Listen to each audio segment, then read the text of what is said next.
You were notified last week. The landscaping violates the easement agreement, and now you're being fined. We checked the document. There is no violation. The first thing I smelled was hot asphalt and burnt rubber at 6:12 a.m., like someone microwaved my whole front yard. I stepped onto my porch in cold air, still in socks, and there it was, a fresh black strip where my little sidewalk grass patch used to be. My mower sat in the driveway like it was waiting to get blamed for something. A white HOA truck was idling by the curb with flashing amber lights, and Karen from the board stood there holding a clipboard like a weapon. She didn't even say good morning. She said, "You've been warned about your mowing." Then she slapped a bright orange notice on my door. Fine, $150. Reason, failure to maintain turf. I stared at the paper, then at the brand new pavement, and my brain did that weird silent scream thing. The air smelled like coffee from my kitchen, but I suddenly couldn't swallow. They paved over the strip, and fined me for mowing it. By 6:19 a.m., I was walking down the driveway in disbelief, pointing at the asphalt like it might apologize. I said, "You literally paved over my sidewalk strip. Where is the grass I'm supposed to mow?" Karen didn't blink. She just tapped her clipboard and said, "The association improved the curb line. You still own the responsibility area. You can't argue with improvements." That's when I realized this wasn't a mistake. It was a flex. And right there, still shivering in the morning air, I said the sentence that would haunt her later: "HOA paved over my sidewalk strip and then fined me for mowing it, that I pulled the easement." That was the whole fight. They took something, blamed me for it, and expected me to bow. Karen leaned closer like we were sharing a secret and said, "Pay the fine today and it won't escalate." Her perfume mixed with asphalt fumes, and I decided I wasn't paying a penny for their little power trip. I tried being reasonable first, because that's what normal adults do before a neighborhood soap opera starts. At 9 a.m., I emailed the management company and attached photos of the strip from last week: green grass, clean edge, me and my mower in the corner like proof of life. I asked for the fine to be removed and the strip to be restored. No drama. Just facts. By noon, I went to the next door neighbor, Dave, and asked if he'd seen them out there at dawn. He looked over his shoulder like Karen might be hiding in my hydrangeas. He whispered, "I saw the truck." I didn't want to get involved. Another neighbor pretended not to hear me at all, like my words were contagious. That night, the board replied with one sentence: "Fine stands. Maintain your assigned area." It felt like getting grounded for a room they set on fire. I could tell everyone was scared of being targeted next, and that made me even more mad. Not because I needed backup, but because bullies thrive on silence. I drew my line the next morning at 7:03 a.m., staring at that black strip like it was laughing. I told myself, no yelling. No threats. Proper channels only. Then I started building my little case like I was auditioning to be the world's pettiest attorney. I lined up photos, emails, and call logs in a binder. I printed the fine notice, the one-line email, and screenshots of the HOA truck parked by my curb. Then I did the thing Karen didn't expect. I went to City Hall and asked for public records. Permits, easements, right-of-way maps, anything tied to my address and the sidewalk. 2 days later, a clerk slid a thick file across the counter like it was a bad novel.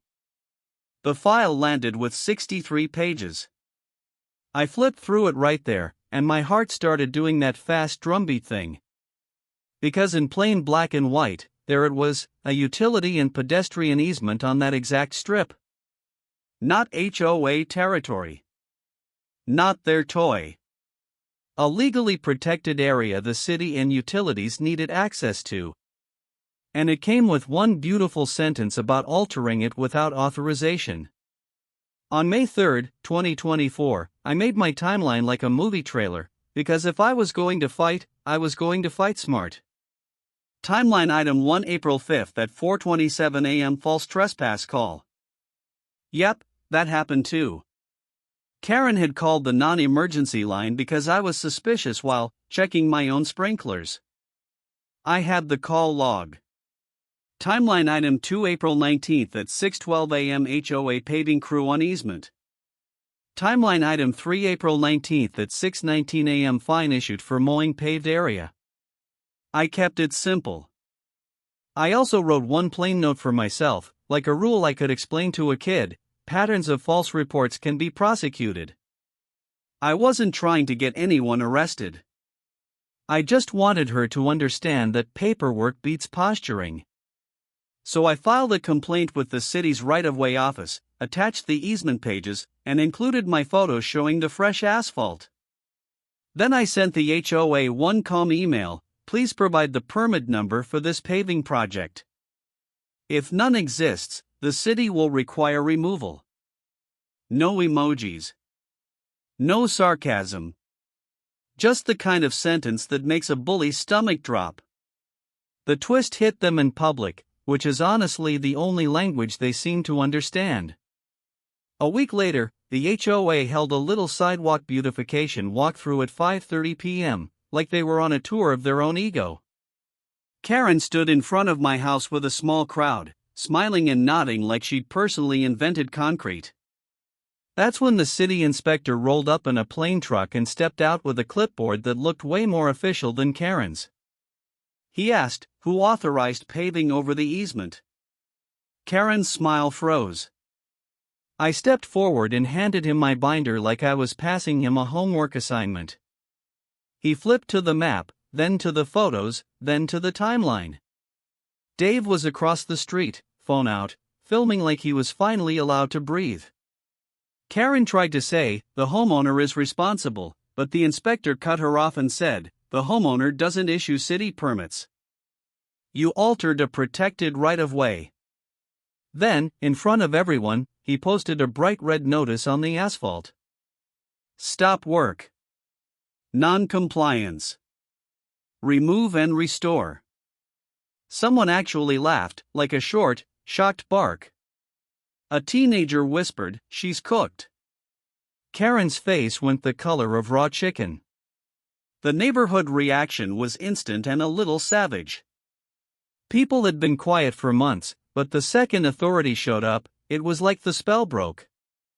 Phones popped up everywhere. I heard someone behind me say, "About time." Another neighbor muttered, "She fined him for mowing pavement?"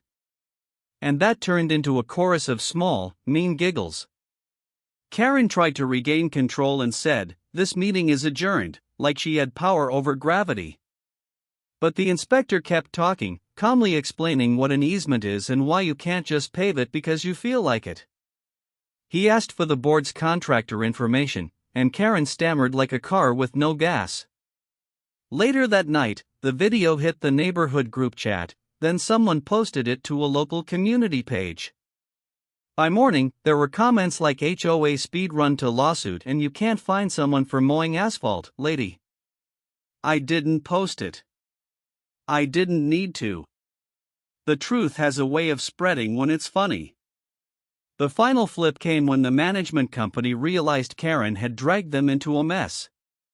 The board sent me a hearing notice like they were going to scold me into submission. Instead, the city sent them a compliance deadline. And the HOA attorney, who suddenly got very serious, told the board in writing that they had exposure for unauthorized work and retaliation fines.